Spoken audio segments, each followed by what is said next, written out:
This is Abdul Saad, clinical psychologist at Vital Mind Psychology here in Sydney, Australia. And today we continue our discussion about understanding the three types of men. In my first video, which was uploaded last week, I discussed the first type of man we observe in society, the pseudo-alpha male. And in today's video, I will be describing in more detail and discussing the second type of man we observe in today's society, and that is the nice guy. My website is vitalmind.com.au. Also check me out on Facebook, just type in Vital Mind Psychology. Thanks again for all your support. So the nice guy is going to be our focus today. And just a quick preface that these series of videos is actually just as much aimed toward helping men understand themselves and understand the evolution of their own masculine journey as it is about helping women better understand men. So I'm recording these videos in that spirit. So the nice guy. The nice guy is anxious about his self-worth. He's confused about women and tries very hard to please women in order to get them to like him.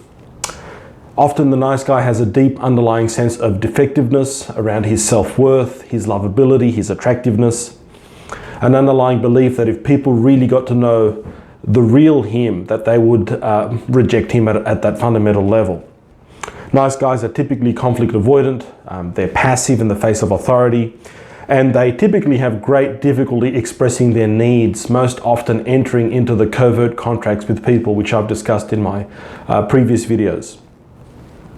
And when given the choice, nice guys prefer often or give way to the preference of being liked rather than being respected, because they are so fearful of causing offense to other people. Nice guys are often very frustrated about their ability to attract and keep a romantic partner. And often what feeds this is the operation of the covert contract, which I will go into more detail on in future videos. So basically the paradigm of the nice guy when it comes to romantic / sexual relationships goes something like this.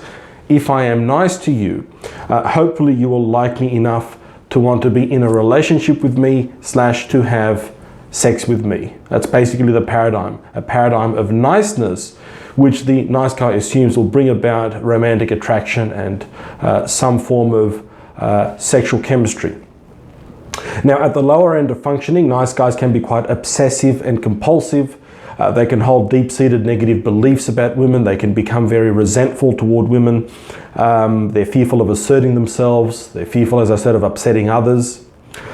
And nice guys also typically have difficulty bonding with other men. They typically view themselves as different to other men and struggle in maintaining strong bonds with other men, with other males, because of this fundamental sense of difference or alienation to other men. In my experience, I've found that nice guys are more prone to having difficulties or experiencing the following problems. Pornography and sex addiction. Sex addiction is definitely a big one for nice guys, and I'm going to be going into more detail as to why this is the case for nice guys. Sexual dysfunctions, obsessive and compulsive behaviors, procrastination, poor work performance, not reaching their potential in their careers, anxiety disorders, and also ending up in relationships with narcissistic women is another thing I've observed with many nice guys.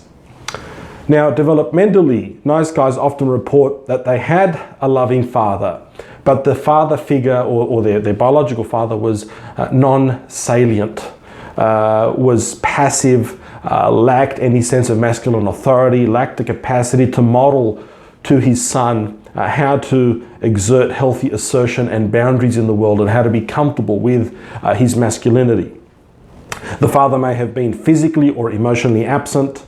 Academically, nice guys typically performed well at school or above average, and were and very easily become socialized into the educational / academic system. They're often good little boys. They're very pleasing to their teachers, and nice guys at a young age are acculturated into being agreeable, being nice, being friendly, and although that works within the education system and they might get good marks, when it comes to romantic relationships, dealing with the opposite sex, this nice guy paradigm fundamentally fails. And I will be going into some more details in future videos why this failure occurs. So like I said, the approach that works for them, the nice guy approach that works in academia, in school, at work, they attempt to use this same approach with romantic relationships. They want to be pleasing to the women in their lives. They want to be highly agreeable. And of course, this often brings about dismal results, leading to confusion and resentment towards women. Why are not women responding to me? I'm such a nice guy.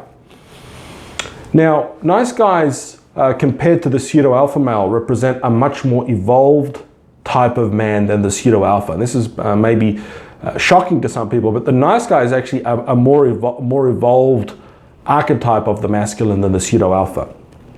And the reason for this is that the nice guy is closer to developing into an authentic male.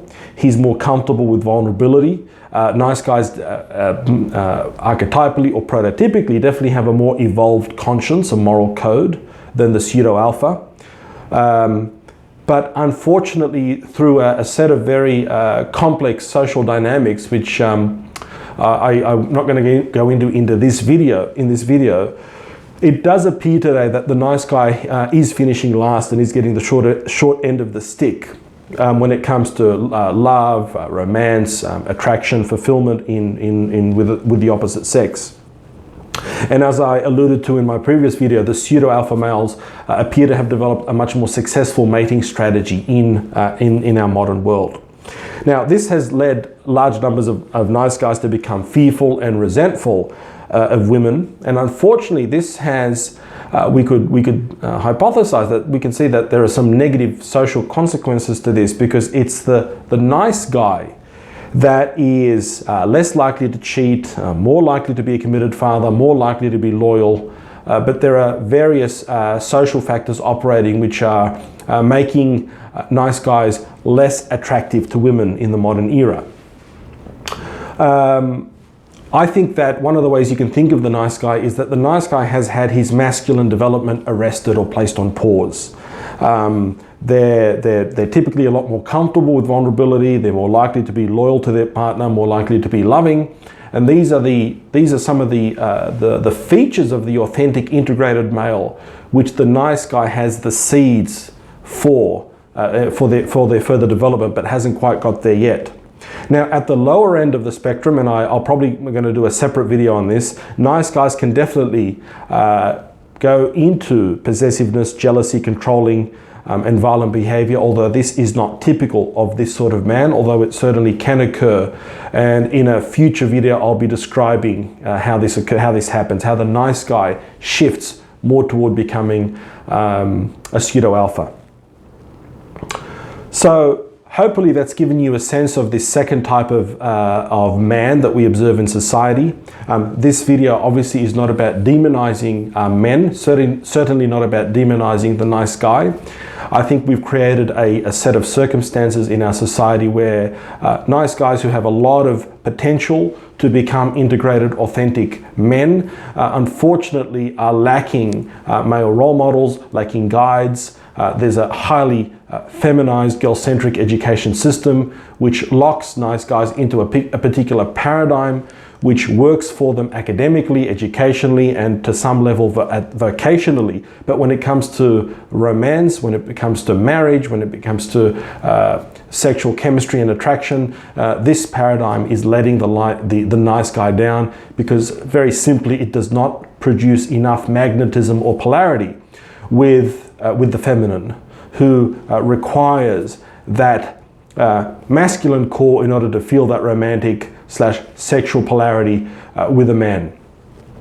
And nice guys often fail to understand this and become very resentful, and some can develop very negative, sometimes pathological beliefs about women, which is very unfortunate, because that further locks the nice guy into this sort of resentment that they often have. So thank you for watching. I wanted to keep the video brief. I'm almost at 10 minutes. Next week we will continue the series in describing the most evolved type of man, the authentic integrated man. So stay tuned for that. Thank you very much for watching, and I'll catch you next week. God willing, take care.